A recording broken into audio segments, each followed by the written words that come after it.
Buck Parallex 316 small version. I have the bit kit, just in case I have to do a tripod adjustment or adjustment with some of my knives, and then I have my Sheffield multi-tool, little one. And oh, and then my big Parallex 318. Hi guys, Man 500 here. We're back, sitting at the countertop, getting ready to do another knife review. And generally, with talking about knife reviews now, go check them out if this is your first time viewing my channel. I do a lot of knife reviews.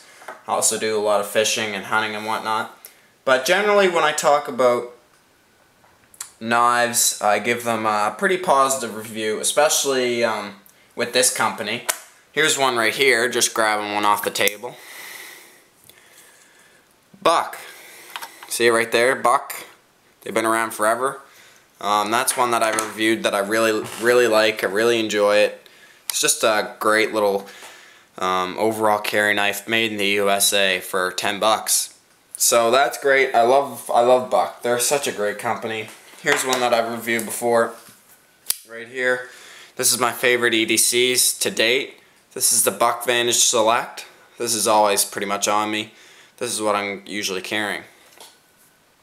So generally I give them a very positive review. I gave a positive review of that knife. Gave a really positive review on that one. And here's another one. This is a Buck China. This is the Buck Red Point. 750 Red Point, I believe, is a model number on that. Made in China. My favorite small game skinning knife for ducks and geese and whatnot. Also for rabbits as well. I gave this one a couple hits in the review. If you want to go see it, go check it out. I gave it a couple hits, but still, it's an overall good knife. The weight's decent. It's got a really good traction plan. It's kind of stained after a while. It's got a really good lockup, no up and down, no side to side. It's got decent jimping, and it's also very safe because you never have to touch the blade to open and to close it. So I gave that one a very positive review. That's a Buck China. And I gave these two very good reviews, which are Buck USA's. Well, this one, I just can't do it. I'm sorry. I've owned these knives for a while now, and they pretty much suck. And that's from Buck. They're a Buck knife. This is the Buck Parallex. This is the 318, 316, 318. 318. Buck Parallex. And then there's the Buck Parallex 316, the small one and plain edge. And I don't like them. I can't lie to you guys. Generally, I try and give positive reviews on my knives, but I can't do it with these ones. They just really don't. They just really don't do it for me. Especially coming from Buck. Normally, I'd say that they're great knives, but there's just so many bad features about them that I have to give an honest review, and this is what I'm giving it to you guys. This is not a recommended knife. I don't recommend that you go and get this. I'd say your better option is to get something like this, or something like this even. So it's kind of surprising. It's going to be hard for me to do this review. I usually do my reviews a couple times. I at least do my reviews twice. I think I did this one 3 times. This is the Gerber profile before I was happy with that review. This is the 3rd time I've done this review. The other 2 times I've tried to give a positive reviews, but I just can't. It's just not a good knife overall. And I'm going to explain to you why. Kind of a long intro, but getting into it now. I'm mainly going to talk about this one. I'll bring in this one a little later on in the review. They're so similar that I'm just going to use this one. First of all, the blade, 420 HC stainless steel, drop point design there. I believe that's hollow ground. It's got a coating on it, which seems to hold up fairly well, like most Bucks. It's got, this one pretty much have perfect serrations on it. These are the best serrations. Getting on to a positive note about the blade, these are the best serrations I've seen from Buck yet. The plain edge one is very good as well. Buck, usually the most steel that I've used from Buck is 420 HC, and that's what's in this blade here. And it's decent, I guess. It's not as good as some other steels that I've used though. Serrations, I already talked about that. They're pretty well perfect. Locking, it's frame lock design in there. Let the camera focus a little bit. The frame lock, it comes over. It's decently thick, but you can over torque it, so you can come past there like I'm doing there. Lockup is fairly solid. Actually, it's pretty well perfect, a little bit side to side. You can adjust the pivot point as well, and you can also take off the pocket clip and take the knife apart. And those screws are fairly easy to strip, so just be warned. Make sure you have the right one. I believe that's a T6 hex, and I think it's the same for the clip, and I think this is Allen. Yeah, that's an Allen key there, so I don't know what size Allen that is. Anyway, so you can take it apart. The handle is flow through, so all the blood and guts and whatnot don't get caught up inside of it. This one is also flow through as well, but not as well. Handle, I don't know. I thought I would like the handle, but I have some comfort issues with it. First of all, there's no traction plane whatsoever on this. I believe this is an aluminum handle, but there's no traction at all. It's so slippery, it just flies out of your hand. It's really, really slick, and it just doesn't give me as much traction as I would like. It is skeletonized there a bit, but it's just so slippery. I mean, you can't hang on to the thing. So that's why I wouldn't recommend it as a skinning knife. It's not like this one where you get really good traction, but this one is just so slick that I can't even imagine. Once you get blood or any water on there, it's going to be really, really slick. And the same goes for the 316. Comfort, I'd say the comfort level is pretty low. Because of the aluminum handle, it transfers a lot of heat and cold. So if it was really cold out, you had this in your pocket, you whip it out, you're like, man, that's cold. Same goes for all handles that are made like this. I just don't like it. It's just not comfortable to the touch. And also the lock bar, if you see there, it kind of comes up. And then down in, that's where you can get a good unlocking. But when you are using the knife, you really notice that. Right there, how that comes out like that. It's an annoyance. I can really feel it, especially when I'm doing hard tasks, maybe some fire making and stuff like that. I just don't like that uprise there in the handle, and it just adds to the uncomfortableness. The blade is the handle is fairly thin though. If you look back here where the pocket clip is, it is a very thin knife. But when we get to thumb studs and the pocket clip, I'll talk about why that is ruined, which I'll talk about right now. The thumb stud, it is very fast out of handle. Same goes for the little one. It's pretty fast. They're super fast out of handle, which is a good thing. As you can see on the little one as well, it has that uprise too, so it's a little bit smaller, so you don't notice it as much, but it's still there. So that's good.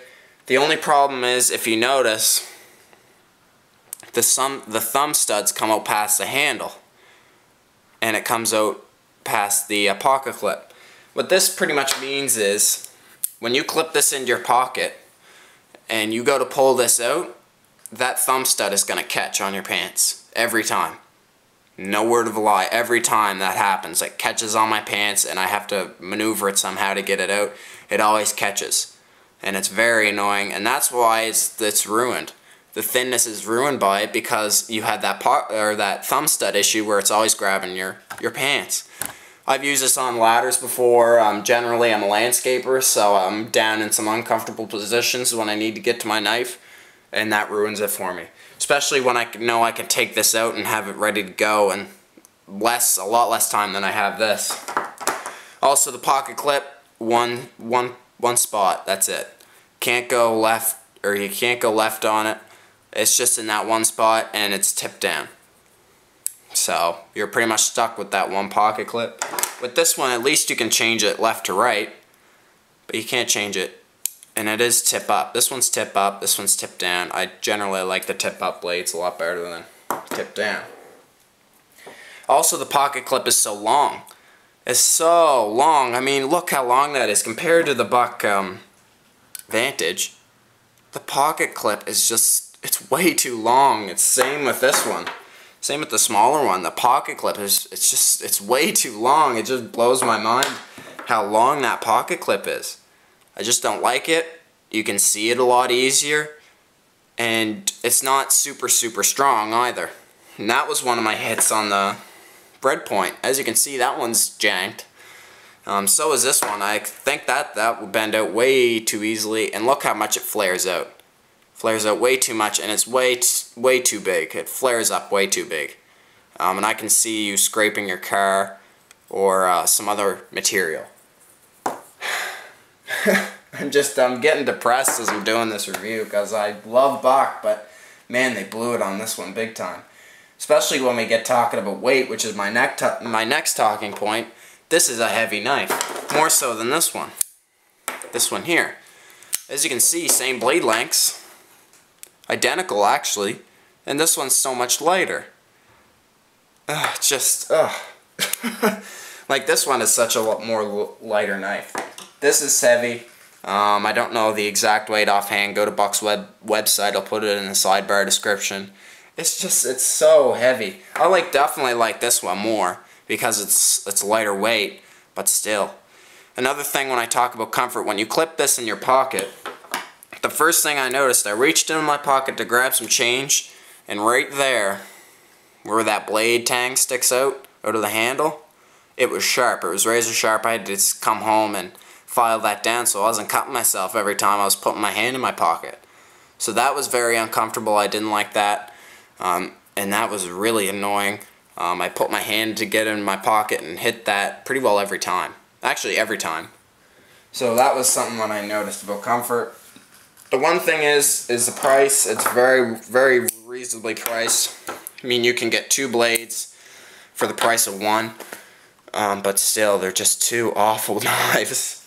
Especially when carrying them. I would categorize this as a... oh God, I don't even know what I'd categorize this. I'd carry this one as an EDC. This is an EDC size for me. This one here, I don't know what you'd do with that one. I carried it backpacking with me a few times, but man, it's so friggin' heavy that it's just awful. I probably categorize this one as EDC as well, just because there's no traction plan, so it couldn't be a tactical knife. So some blade options. I'm going to start with the little one. You've already seen it. Blade option for this one, definitely the 424 light, because it's so light. And then I also have this one here. I'll show you. This one I just did a review on this one. This is the Outdoor Edge mini grip folder. So those are some options. Which one would I prefer out of all these 3? Probably the middle one there because it's so lightweight. So that's pretty much all the blade options for the little one. The only problem with these 2 is that there is no pocket clip on them ones, but this one does. If you like a pocket clip knife that's really small and compact, don't get this one. It's just, the thumb stud is just awful.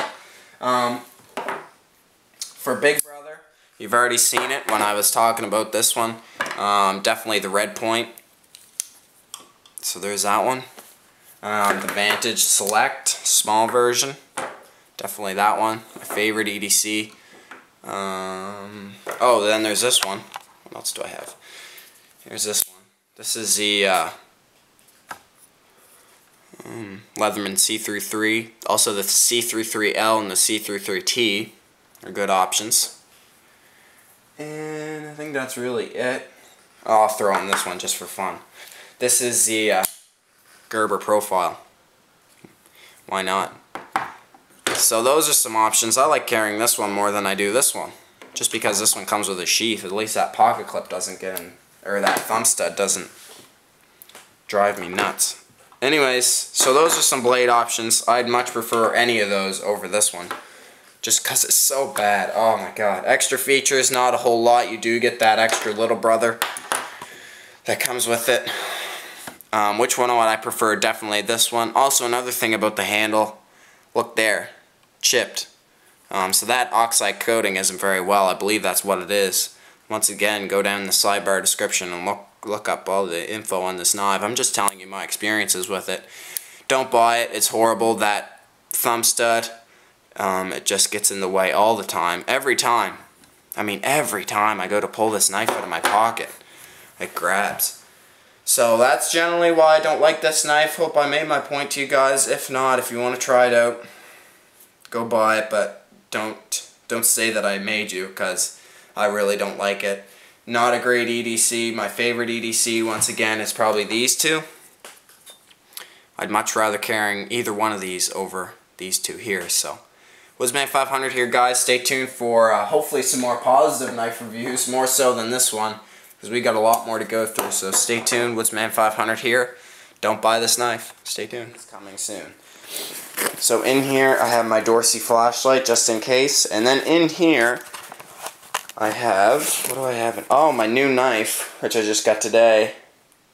That's the Buck Parallex folding knife.